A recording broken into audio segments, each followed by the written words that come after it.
Lotus has been on something of a re-emergence since its acquisition by Geely. After wowing the world with the Eletre Hyper SUV, they are now back to take on the Hyper GT space with this, the new Lotus Emeya. With 4 doors, a low center of gravity, and truly mind-blowing performance, this car aims to take on vehicles like the Porsche Taycan and outdo it for significantly less. My name is AIMAN ABDULLAH. This is Malaysian Motoring. This is our launch coverage of the new Lotus Emeya.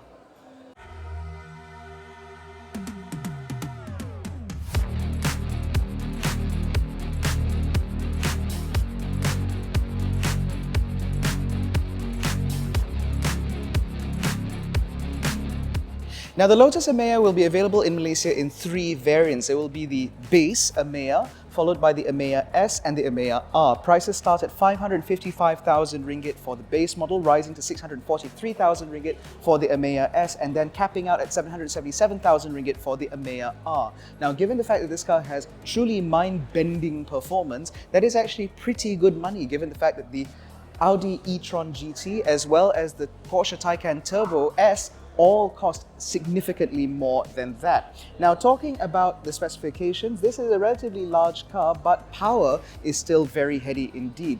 Now, for the Emeya and Emeya S, power is rated at 603 horsepower and 710 Newton meters of torque, able to rocket this car from dead to 100 kilometers an hour in just 4.2 seconds. With a 102 kilowatt hour battery shared across the lineup, running 800 volt architecture, it means that at a 350 kilowatt charge, this car can go from 10 to 80% in just 18 minutes, or the equivalent of adding 150 kilometers of range with every 5 minutes of charge. Now, if that isn't enough for you, you can actually have the Emeya R, which is even faster still. That comes in at 905 horsepower, 985 Newton meters of torque. The top speed is raised from 250 to 256 kilometers an hour, and the 0 to 100 time is reduced to just 2.8 seconds. Now, charging is again broadly the same, but of course you do take a range hit. For the base model, you can get up to 610 kilometers WLTP, whereas the Emeya S comes in at 540 kilometers WLTP, whereas the Emeya R does 435 kilometers, again WLTP. It is worth noting, however, that in order to achieve that breathtaking performance, the Emeya R also comes with a dual-speed transmission, very similar to what we saw from the Taycan Turbo S, as well as the rest of the Taycan range, in order to achieve that explosive performance. Now, in terms of other specifications, the base model rides on 20-inch alloy wheels, whereas the higher-end models get 21s, although no matter what, you will ride on Pirelli P0 rubber. Now, the model that we have here is the Emeya S, which is why you see these gorgeous 21-inch alloy wheels, and I absolutely love this burnt orange color because the paint fleck in it is absolutely spectacular. Now, talking about the Emeya, this car does draw upon what we first saw from the Eletre, which means that in terms of the design, we still get the dual-tier LED daytime running lights up front, which also double up as indicators with a split headlight design, with the headlights themselves actually living underneath. There's also plenty of active aero up front in order to improve cooling towards the battery and the powertrain, or to improve aerodynamics. The same goes for the rear, where there is now a dual-tier deployable rear spoiler, which comes up at speed in order to improve downforce without sacrificing range. Now, the overall profile of the Emeya is again indeed derivative of what we saw from the Eletre, but it does have its own certain unique finishes to it, which I think look particularly spectacular. Up front, for example, over the bonnet, we still have ducting that takes air in from the fascia of the car and pushes it up over the windscreen to improve downforce over the front wheels.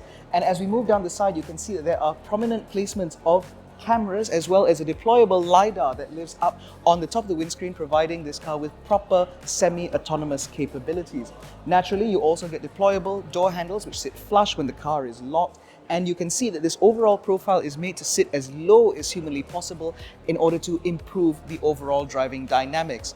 Now, Lotus Cars is very keen to point out that despite the additional weight of this car, of course this is much heavier than what we've seen traditionally from Lotuses, the way it drives should be very similar to what we've expected from the brand in the past. We've certainly seen this come true with Eletre, and so we have certainly much higher expectations for Emeya. Now, inside the Emeya, this is again very similar to what we've seen before from the Eletre Hyper SUV. And so you have this massive central screen which controls the majority of the car's functions. As you can see, it responds absolutely fantastically. Now, I'm not sure what processor or specifications are in this thing, but it is very, very good indeed. And some of our colleagues who have been abroad to drive this car have said the same thing, that these things are incredibly responsive, incredibly reactive, and the graphics are absolutely fantastic. Now, that's quite important because the processors for this also run the two additional screens within the front half of this cabin. There is a small sort of pillbox screen up front, which gives me all of my pertinent driving information like my speed, my range, my regen settings, and so on. And that then allows me to get all the important information very quickly. There's also a full color heads-up display right ahead of me, which is absolutely massive. And again, that gives me all the pertinent information that I need without having to move my eyes from there to down here or to the screen.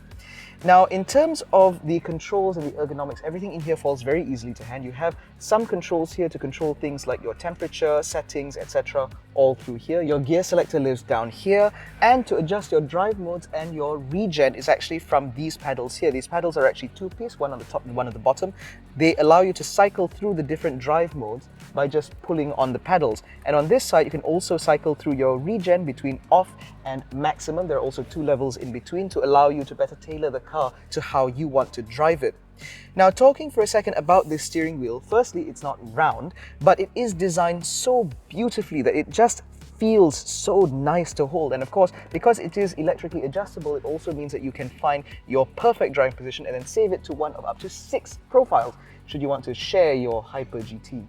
Now, beyond this screen, there's also another pillbox screen in front of the front passenger, which gives you information for your entertainment. It allows you to change your settings, like what you're listening to, etc. And genuinely, that's not really all that useful because I think it would be easier for the passenger to just reach to the central screen. Aside from that, you also have a wireless charger up here with an NFC reader, a decently sized center console bin here with a couple of USB ports, as well as a 12-volt socket should you want it.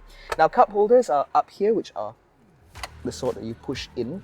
But I would like to point out the fact that even the cup holder surface itself is trimmed in leather. Now, this is something that Lotus has tried its best to sort of change, where they used to be known for having cars that drove really well but were built very shoddily, but not anymore. Every material in this car, every surface is built to an incredible quality with stitching all the way down here, up here on the dash top and the dash front. You even have this sort of Alcantara material here, which bleeds in beautifully into the laser-etched speaker grills for the KEF audio system in this car.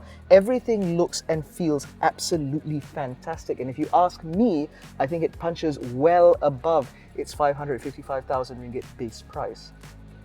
Now, in the back of the Emeya, with the front seat set up in my driving position, as you can see, I have acres of knee room and a pretty decent amount of headroom, again, despite that dramatically sloping roofline. And so this is a surprisingly practical machine, certainly more practical than a Porsche Taycan. On top of that, there are more goodies to be had back here. So for starters, you get this screen here, which allows you to change various settings within the car, including your sound mode, your temperature adjustment, etc. There's also a night mode should you just want the screen to be off, but it's very easy to switch that off and manipulate it again should you want to. On top of that, there are a variety of different options for this car. So this particular example comes with the 5-seater package, which means that you get 2 outer seats and 1 center seat here, which is surprisingly wide, and the floor is flat enough for you to fit a 5th passenger in here in a pinch should you need to. On top of that, these rear seats also come with a certain degree of electric adjustment where you can recline a little bit more in order to enjoy a little bit more comfort, or you can have it a little bit more upright should you want to. However, the Emeya being an electric saloon does mean that it does suffer from the same issues that other electric saloons do. For example, the floor in this car is a little bit too high and the angle of this seat doesn't adequately provide under thigh support, which means you will need to stretch out, and when you do, you will discover that the front seats are mounted quite low, and so tucking in your feet underneath the seat in front of you will be a little bit of a challenge. Now, in the 4-seat configuration, it is slightly more comfortable. We are talking a matter of small things. Now, beyond that, this interior does look and feel quite good. As I mentioned earlier, you also get dual zone climate control back here. You get B-pillar mounted vents here, which are manually adjustable with your hands, which I certainly appreciate. You get ISOFIX mounts should you want to put a rear-facing child seat or even a forward-facing child seat. You also get a deployable center armrest with a set of cup holders which glide out with the sort of quality that I've only seen from ultra-luxury brands, although this might just be an English thing because those ultra-luxury brands I'm thinking of are also English. Now this Emeya R demonstrates the amount of customizability and personalization that is available with a new Lotus. This particular vehicle comes with the extended carbon fiber exterior package, which adds a lot of carbon fiber elements towards the outside of the vehicle. Also has a set of optional carbon fiber alloy wheels and the optional carbon fiber roof, as well as powered doors and various other things. You've also noticed the badge on the front is now also done up in yellow in order to better work with this car's specifications. Now the Emeya is available again in Malaysia from 555,000 ringgit for the base model, rising to 643,000 for the Emeya S, and then topping out at 777,000 for this, the Emeya R. Let us know what you think in the comment section below about Lotus's new Hyper GT. Do you think that this has what it takes to go up against vehicles like the Audi e-tron GT as well as the Porsche Taycan? And more importantly, do you think that this car looks as good as I think it does? In any case, that wraps up our launch coverage of the new Lotus Emeya. If you enjoyed this video, please give it a thumbs up, subscribe to the channel, hit the little bell icon so notified every time we make a new upload. Don't forget to follow us on Facebook, Twitter and Instagram. All the links are in the description below. Thank you so much for watching. We'll catch you in the next one. Take care and stay safe.